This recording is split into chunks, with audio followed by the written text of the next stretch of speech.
समझ रहे हो? हाँ, राइट। तो हाँ, इसीलिए कभी कभी कहा जाता है कि थोड़ा सा भुलक्कड़ होना भी जरूरी है। और वो जो संत थे ना, वो जो संत हाँ, थे, वो कुछ भी याद करने की हाँ, कोशिश नहीं करते थे, ना वो लोगों की बुराई याद करते थे ना अच्छाई याद करते थे। काशी में एक वो है, क्रिमेशन ग्राउंड है जिसको मणिकर्णिका घाट कहते हैं, बहुत फेमस है। अब ये माना जाता है कि मणिकर्णिका घाट में अगर आप जाके अपना दाह संस्कार करते हैं किसी व्यक्ति का, तो उसको मोक्ष मिल जाता है। हमारे को अच्छाई परिवार अलग बताता है, हमारे धर्म ग्रंथ अच्छाई की अलग परिभाषा देते हैं। इंसानियत के लिए अच्छाई अलग चीज होती है, रिलेशनशिप के हिसाब से अच्छाई अलग चीज होती है। अंदर की ओर जो जीवन का सफर होता है ना, वो बहुत मुश्किल होता है और वो अकेले चलना पड़ता है। उसमें ना तो आपको पत्नी साथ राइट, देंगे ना बच्चे साथ देंगे। कुछ आपको ऐसा दिखता है जो आपको लगता है कि वाह, क्या कितनी खूबसूरत चीज है, ऐसा भी होता है। Exactly. You are full of surprise. Wow, what a yes. Beautiful thing. Har Har Mahadev. Har Har Mahadev, Suresh ji. So let us continue our conversation. I was actually talking about Kumbh Mela and Moksha. And do you think people who are taking dip in the river will attain moksha? So I think we have answered this question Yeah, we that are already done with this. we have already spoken. Yeah, I wanted to ask you what exactly is moksha according to you? Moksha, I would say, like, you are getting rid of this cycle of, birth and death. It's a Hmm. Very simple, मतलब statement में बोलूं तो, कि आपको मतलब ये जन्म और मृत्यु की इस साइकिल से छुटकारा मिल जाता है। बहुत ही सरल भाषा में मोक्ष इसको कहते हैं। ठीक है, लेकिन Hmm. किसको छुटकारा मिलता है और कैसे मिलता है, आप मतलब किसी के किसी के गुजर जाने के बाद, किसी की मृत्यु हो जाने के बाद इस चीज का पता लगाना बहुत मुश्किल है।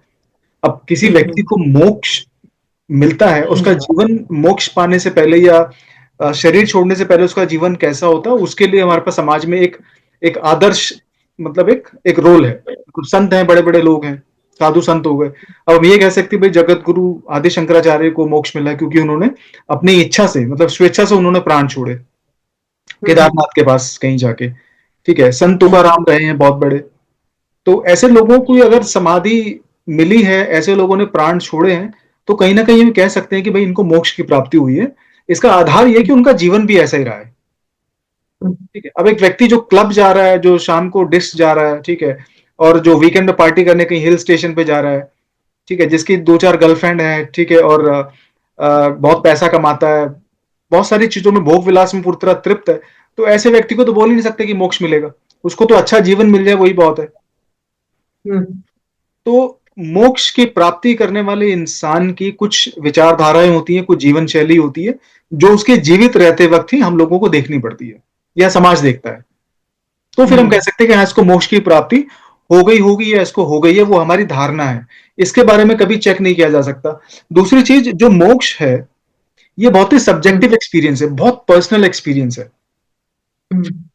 ठीक है, एक चीज, हम अपने विचारों को तो दूसरों को भेज सकते हैं, हम अपने विचारों को, मैं अपने विचारों को आपको शेयर कर सकता हूँ वर्ड्स के थ्रू, लैंग्वेज के द्वारा, लेकिन मैं अपना एक्सपीरियंस शेयर नहीं कर सकता। मतलब I can not transfer my experience to your mind. I can tell you with the help of words कि हाँ, मुझे ऐसा मजा आया, मुझे बुरा लगा, या बड़ा थ्रिल सा मुझे लगा, ठीक है, या मैं बड़ा कंफ्यूज हो गया, या बहुत डर गया था। ये सारे अलग अलग एक्सपीरियंस हो सकते हैं आपके शरीर के, आपकी चेतना के। लेकिन एग्जैक्टली exactly मुझे कैसा हुआ और मैं आपको एक्सपीरियंस ट्रांसफर कर दूं, तो ये संभव नहीं है अभी तक। एक्सपीरियंस को, एक्सपीरियंस का जो एक्सपीरियंस है, आप उसको वर्ड्स के थ्रू बता सकते हो। तो ये कोई नहीं Hmm. बता सकता कि भाई मोक्ष मिला है या नहीं मिला है। और व्यक्ति जब मर जाता है, वैसे भी जब चला जाता है शरीर छोड़ के, तो कोई बोलने वाला नहीं होता कि मोक्ष मिला कि नहीं मिला। आप उसकी बॉडी को यहाँ पे समाधि दे दो, या आप उसके लिए कोई स्थान बना दो या मंदिर बना दो, वो एक अलग बात है। बहुत बड़े बड़े संतों की बनती भी है, जिन्होंने जीवन को एक, समाज को एक दिशा दिखाने की कोशिश करी है। लेकिन फिर भी ये बहुत ही पर्सनल एक्सपीरियंस है। लेकिन लोगों का ये मानना है, लोगों की ये मान्यता है कि अगर आप किसी पर्टिकुलर जगह जाके अगर आप ये प्रक्रिया करते हैं, ऐसा करते हैं, तो मोक्ष की प्राप्ति आपको होती है। अब जैसे हरिद्वार जाते हैं लोग, प्रयागराज में एक आपका काशी में एक वो है, क्रिमेशन ग्राउंड है जिसको मणिकर्णिका घाट कहते हैं, बहुत फेमस है। अब ये माना जाता है कि मणिकर्णिका घाट में अगर आप जाके अपना दाह संस्कार करते हैं किसी व्यक्ति का, तो उसको मोक्ष मिल जाता है। अब यहाँ पे अलग अलग मान्यताएं हो सकती हैं। अब एक व्यक्ति जिसने सारी जिंदगी बुरे काम करे हों, ठीक है, अब आपको क्या लगता है कि काशी में जो लोग रहते होंगे, क्या वहां बुरे काम नहीं होते होंगे? भाई होते हैं बुरे काम, वहां भी लोग मदिरा पीते हैं, वहां भी भाई मांस मच्छी का कहीं ना कहीं आसपास सेवन होता होगा, वहां भी लोग मुंह से अपने गंदी बातें निकालते हैं, वहां भी लोगों के विचार उल्टे सीधे हो सकते हैं। तो ऐसा तो है नहीं किसी व्यक्ति ने बुरे काम करे और वो मणिकर्णिका का घाट जाके अगर उसको दाह संस्कार कर दिया जाए तो उसको मोक्ष मिल जाएगा। नहीं, ऐसा नहीं होता। ये हमारी मान्यताएं होती हैं, सनातन धर्म की मान्यताएं होती हैं, लेकिन मान्यताओं में और एक वास्तविक तत्वों में बड़ा फर्क होता है। मान्यताओं को हमें डिफाइन करना पड़ता है, मान्यताओं को हमें एक्सप्लेन करना पड़ता है, लेकिन जो फैक्ट होते हैं, जो तत्व होते हैं ना, वो सेल्फ एक्सप्लेन्ड होते हैं, उनको एक्सप्लेनेशन की जरूरत नहीं होती। Okay. Conditions apply. Condition apply, yes. हाँ, लेकिन मैं ये जरूर कहना चाहूंगा, किसी व्यक्ति का अगर समाज में बहुत अच्छा योगदान रहा है, कोई व्यक्ति अपने विचारों पे, अपने कर्मों से, अपनी वाणी से अगर समाज को दशा दिखाता है, एक दिशा देने की कोशिश करता है, युवा पीढ़ी को सुधारने की कोशिश करता है, अपने धर्म के हित के बारे में बात करता है, ग्रंथों का प्रचार करता है, भगवत में क्या कहा गया है, भगवत गीता में, रामायण में क्या कहा गया है, और शिव पुराण क्या कहती है, हमारे ग्रंथ क्या कहते हैं, ऋषि मुनि क्या कह के गए हैं, इन चीजों को अगर समाज में वो कोई व्यक्ति बिल्कुल निष्काम भाव से अगर लोगों तक ले जाने की कोशिश करता है, तो मेरे ख्याल से वो व्यक्ति भी मोक्ष को प्राप्त हो चुका है। ऐसा नहीं कि मरने वाला व्यक्ति ही मोक्ष को प्राप्त होता है, ऐसा नहीं है। आपकी बुद्धि अगर शांत है, आपके विचार एकदम शुद्ध हैं, आपके कर्म एकदम शुद्ध हैं, आप लोगों के लिए भला चाहते हो, और आपकी बुद्धि सिर्फ परमात्मा के लिए गुण गाती है, तो आपको एक जीवित शरीर के अंदर भी मोक्ष की प्राप्ति हो सकती है। तो ये मेरी That's परिभाषा है wonderful. मोक्ष की, और ऐसा होना भी चाहिए। Exactly. Be good and do good is the simplest way of telling this. Sorry, what did you say? Do good and be good. Be good, yes. Be good Okay. and do good. हाँ, ये लेकिन बहुत मुश्किल होता है इसको, be good and do good. Hmm. कि देखिए, होता है क्या है कि हमारी जो जो अच्छाई है ना, ये अच्छाई भी अपने आप में बहुत ही पर्सनल और सब्जेक्टिव एक्सपीरियंस है। ठीक है, हमारी अच्छाइयों का स्रोत क्या है, पहले आप देखो, हमारे where do we learn what is the definition of goodness, what is good. हमारे को अच्छाई परिवार अलग बताता है, हमारे धर्म ग्रंथ अच्छाई की अलग परिभाषा देते हैं, इंसानियत के लिए अच्छाई अलग चीज होती है, रिलेशनशिप के हिसाब से अच्छाई अलग चीज होती है। आपकी गर्लफ्रेंड को अगर आपके अंदर कोई अच्छाई दिखती है, तो हो सकता है कि वो आपके लिए बहुत बुरी आदत हो, लेकिन उसके लिए तो वो अच्छाई है। आपको किसी व्यक्ति में अच्छाई कुछ अलग दिख सकती है। तो ये जो अच्छाइयों की जो जो गठरी बनी हुई है हमारे समाज के अंदर, ये बहुत अलग अलग है। लेकिन फिर भी इंसानियत को अगर मोटे बड़े तौर पे देखा जाए, ऊपरी तरीके से देखा जाए, तो एक कहावत है कि नर सेवा नारायण सेवा। अगर आप दोबारा निष्काम सेवा से लोगों की सेवा करते हैं, ठीक है, आप चाहे आप कर्म से सेवा करें, चाहे मतलब भक्ति योग में आके कर्म से सेवा करें, तो ये सारी की सारी अच्छाई में ही आती है। आप किसी का बुरा नहीं करते, Right. आपकी वजह से किसी को चोट नहीं पहुंचती। Exactly. हाँ, आपकी वजह से Yes. किसी का दिल नहीं दुखता, ठीक है, आपकी वजह से Yes. किसी की भावना हत नहीं होती। तो Hmm. ये सबसे बड़ी अच्छाई है। Yes, yes. हाँ, और अच्छाई अगर Self अंदर है तो introspection. क्या चीज? Introspection is very important. Yes. Like, हाँ, इंट्रोस्पेक्शन बहुत जरूरी है। आप अपने अंदर तभी, अब सवाल यहाँ पे ये आता है ना कि आप किसको बोलेंगे कि अपने अंदर झांक के देखो। यहाँ तो लोग अपनी गलती भी स्वीकारने को तैयार नहीं है। ये जो सेल्फ एनालिसिस होता है, जो इंट्रोस्पेक्शन होता है, या जो मतलब अपने अंदर झांकने की जो बात होती है, अपने अंदर झांक वही व्यक्ति झांक सकता है जिसको बाहर झांकने में कोई इंटरेस्ट ना बचाओ। अंदर वही आदमी Right. देखेगा जिसके लिए बाहर देखने के लिए कुछ बचा नहीं है। अब वो बाहर देख रहा है, मतलब उसमें भी कमी है, ये भी दुखी है, मैं उससे भी परेशान हूँ, ठीक है, वो मेरे पैसे लेके भाग गया, इसने मेरे को चीट किया, या मेरा फोन नहीं उठाता। अंडरस्टैंडिंग, मेरे नेबर ने, मतलब मेरे पड़ोसी ने नई गाड़ी ले ली, ठीक है, तो मेरे पास ये वाली गाड़ी, तो इसने जानबूझ के वाली गाड़ी ली है। तो हर एक स्टेप पे, मतलब जीवन के हर कदम पे अगर ईगो सामने आएगी, तो ऐसा व्यक्ति तो बाहर ही लड़ता रहेगा, अंदर की लड़ाई तो बाद में शुरू होती है। बाहर की जो लड़ाई है ना, उसी में इंसान का जीवन बीत जाता है। तो इंट्रोस्पेक्शन या अपने अंदर झांक के देखना अपने आप में बहुत ही दुर्लभ और बहुत इंपॉर्टेंट चीज है, लेकिन बहुत कम लोग इसको कर पाते हैं।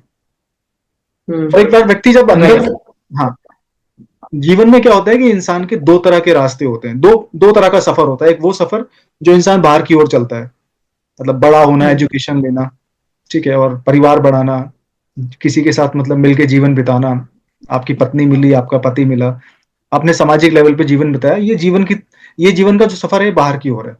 अंदर की ओर जो जीवन का सफर होता है ना, वो बहुत मुश्किल होता है और वो अकेले चलना पड़ता है। उसमें ना तो आपको पत्नी साथ Correct. देगी ना बच्चे साथ देंगे, और बहुत हिम्मत वाला काम है अपने अंदर झांक के देखना, हर किसी के बस की नहीं है।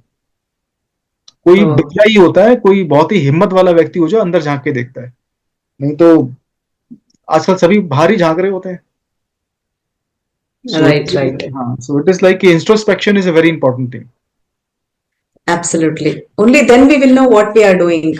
यस, आप अगर आप अपने अंदर झांकना सीख गए ना, तो मुझे लगता है कि लोगों की आपको गलतियां नजर नहीं आएगी फिर। अपने अंदर झांकने वाला व्यक्ति ना छोटी छोटी चीजों को बहुत इंजॉय करता है, उसे जीवन के मूल्य समझ आते हैं, उसे रिश्तों की इंपॉर्टेंस समझ आती है। Right. हाँ, वो चीजों के पीछे नहीं भागेगा, वो रिश्तों के पीछे भागेगा। जो इंसान अंदर झांकता होगा, उसे हर क्षण उसे उसे हर चीज में एंजॉयमेंट नजर आएगा। वो उड़ती हुई चिड़िया को देख के भी खुश हो जाएगा। अगर गली में कोई कुत्ता Right. पानी पी रहा है ना, तो ऐसे स्वभाव वाला व्यक्ति उसके अंदर भी खूबसूरती देख लेगा, बोलेगा क्या सुंदर दृश्य है। एक एक संत के बारे में मैंने पढ़ा था, वो संत जहां भी जाता था ना, बोलता था वाह क्या दृश्य है।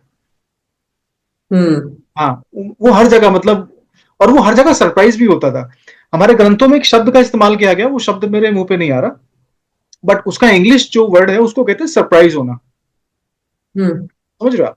अब आप खुद देखो कि कभी कभी आप ऐसी जगह जाते हो घूमने के लिए, ठीक है, आप कहीं भी Hmm. चले गए, रेलवे स्टेशन हो गया, बस स्टैंड हो गया, मेट्रो स्टेशन हो गया, पार्क हो गया, अपनी सहेली के साथ है, परिवार के साथ है, कुछ आपको ऐसा दिखता है जो आपको लगता है कि वाह क्या कितनी खूबसूरत चीज है, ऐसा भी होता है। Exactly. You are full of surprise, wow what a beautiful Yes. Thing. ठीक है, अब Right, right. वो चीज आपको सरप्राइज तभी कर पाएगी जब उस चीज का आपको पहले से अनुभव ना हो। Hmm. ठीक है, अब अनुभव आपको जिस चीज का हो चुका होगा, उसकी मेमोरी आपके मस्तिष्क में होगी। Hmm. ठीक है, अब आपके आपके मस्तिष्क में अगर किसी चीज की मेमोरी है, तो वो चीज आपको दोबारा एक्साइट नहीं करेगी, वो चीज आपको दोबारा वो खुशी, वो हर्षोल्लास आपको वो चीज दोबारा देगी नहीं। समझ रहे हो? Ah, right. तो हाँ, इसीलिए कभी कभी कहा जाता है कि थोड़ा सा भुलक्कड़ होना भी जरूरी है। और वो जो संत थे ना, वो जो संत हाँ, थे, वो कुछ भी याद करने की हाँ, कोशिश नहीं करते थे, ना वो लोगों की बुराई याद करते थे, ना अच्छा ही याद करते थे। अगर किसी चीज को वो हाँ. पहली बार भी देखते थे ना, तो बोलते थे वाह क्या खूबसूरत चीज है। Very nice. तो Hmm. इसका मतलब है कि उसको, ऐसे संत को या ऐसे व्यक्ति को जीवन हर Hmm. जगह नया दिखता है। बहुत सारे लोग तो सुबह से उठते हैं, यार क्या बोरिंग दिन है, संडे है, काम पे जाना है, ऑफिस जाना है। हाँ, ये जीवन है, ये Hmm. वास्तविक जीवन है हमारा। कुछ लोग सुबह उठते Hmm. हैं, वाओ ब्यूटीफुल, और वही कमरा है, वही छत पे पंखा है, वही लोग हैं, लेकिन जो चेतना होती है वो ऐसे सरप्राइज के साथ उठती है, यार वाह क्या खूबसूरत दिन है। तो ऐसे लोग जो होते हैं ना, जो अपने आप को झांकते हैं, उनको हर जगह खूबसूरती नजर आती है। और जो जीवन बाहर की ओर देखने वाला व्यक्ति जो होता है, वो जीवन से बोर हो चुका होता है। उसके लिए होली, दिवाली, उसके लिए चाहे करवा चौथ हो, चाहे कुछ भी हो, उसे पता है कि यार यही होता है करवा चौथ पे, दिवाली पे यही होता है, हाँ, होली पे ऐसे होता है। Right.